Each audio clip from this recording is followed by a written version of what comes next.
Welcome, ladies and gentlemen, to Lawrenceville, Georgia, the host side of the 2018 A.I.I Baseball Championship, as we take a look back at the Days 1 activities as we dive into the highlights. Game number 1 featured Edward Waters versus Fisher College in one of the wildest baseball games we have ever seen here at the Grizzly Baseball Complex. Fisher gets out to a roaring lead with 5 runs in the very first inning as Joshua Rogers hits a 2 RBI triple that scores a pair of runs.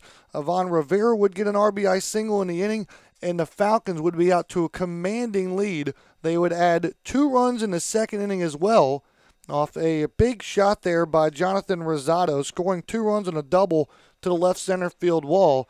And the 5 seed from Boston seems that they have traveled south and really have warmed up in the opening game of this tournament. The Falcons would tack on 5 more runs in the third inning and would leave 12-0 on this sacrifice fly again by Jonathan Rosado. Teams would go scoreless through the 4th, 5th, and 6th inning, mainly because Zach LeBlanc, the starter for the Falcons, would have a perfect game going into the 5th, thanks for some defensive help on the third base side by Bibovic.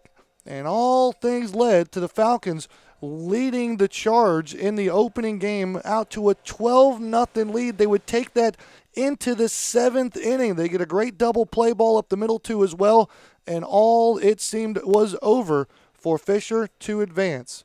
But somebody forgot to tell the Tigers to stop hitting in the 7th, 8th, and the 9th. 9 runs would go up in the top of the 7th inning alone for Edward Waters, and the comeback was on. They get things started on the offensive side as Wyatt Reed picks up a clutch 3 RBI double. He would score a run later in the inning as Santana pinch hit 2 RBI single for the Tigers as a 9 spot again goes up in the 7th. The Falcons would have trouble out of the bullpen finding people that could throw strikes as Edward Waters would tack on another run in the 8th inning. And then in the 9th, it's Wyatt Reed with another big-time base hit that scores 2 runs. And all of a sudden, Edward Waters has tied this ballgame up in the 9th. Then a big bat in the 11th, tied at 12. Caden Frankie with his first base hit of the day gets a double to right field. It scores a run. The Tigers would add another run on an RBI single by Carlos Cabrera, and the comeback was on and complete. 14 unanswered runs for Edward Waters from the 7th, 8th, 9th, and the 11th inning would push forward the Tigers in the bracket.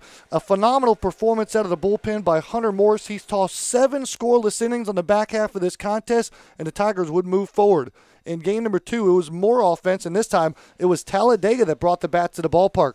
They would score 2 runs in the first and the second inning for the 3-seeded Tornadoes as they would storm into Lawrenceville and not be denied. They would rough up the starter in Colin Thrasher as Wilkin Luis would get a 2 RBI double in the second, followed up with another 2 RBI double in the third.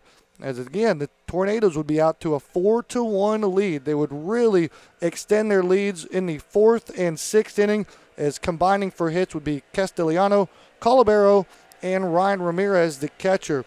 They would put up a huge rally in the 6th inning as, again, Talladega would really put the work on College of the Ozarks. They would use 3 pitchers in the contest as Talladega would move on in the bracket with a 10-1 win over the Bobcats. They get a complete game victory by Julian Fitz, who goes the distance. Fitz picks up the win for the Tornadoes, tossing 9 innings of work and scattering just a couple of hits and giving up the lone run on the day. That would set up the nightcap between these two teams as the host team in Georgia Gwinnett would take on the red-hot Edward Waters Tigers, as the Grizzlies would have their work cut out for them there. Celebration for Julian Fitz here, as again, this would set up the nightcap as the top-ranked Georgia Gwinnett Grizzlies would take on the red-hot Edward Waters Tigers. As the Tigers would continue their hot tear through this tournament, they would jump out to a 1-0 lead in the second versus Hunter Nolander. Grizzlies would scratch across 2 hits in the 6th thanks to a hit by pitch to Alex Garland, and followed that up with a balk with the bases loaded to give the Grizzlies a 2-1 lead. After a slight delay, it'll be Jordan Tilsky swinging at the first pitch with a double off the wall, misses a home run by a couple of feet. That drives in Cade Carey, and the Grizzlies would get out to a 3-1 lead and turn things over to the bullpen as Nick Andrews was great, and Brandon Frazier delivers a huge pinch hit insurance run with a single through the left side that would score Marcus McCorkle.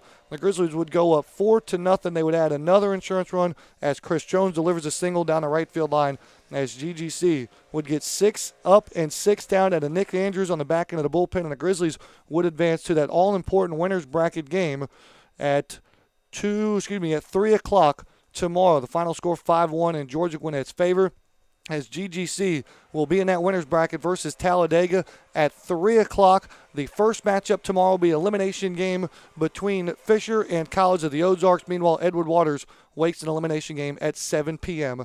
tomorrow night. Day 2 will be moving day. 5 teams remain in this tournament. 2 will be moving home, and 3 will be moving on to the championship on Monday. Fans, don't go anywhere. We'll have all the exciting play-by-play action for you right here on the Grizzly Digital Network. Don't forget to log back into AISports.com for a complete recap of today's action. For day number 1, it's in the books. I'm Matt Mahoney signing off, saying we'll talk to you guys tomorrow right here on the Grizzly Digital Network.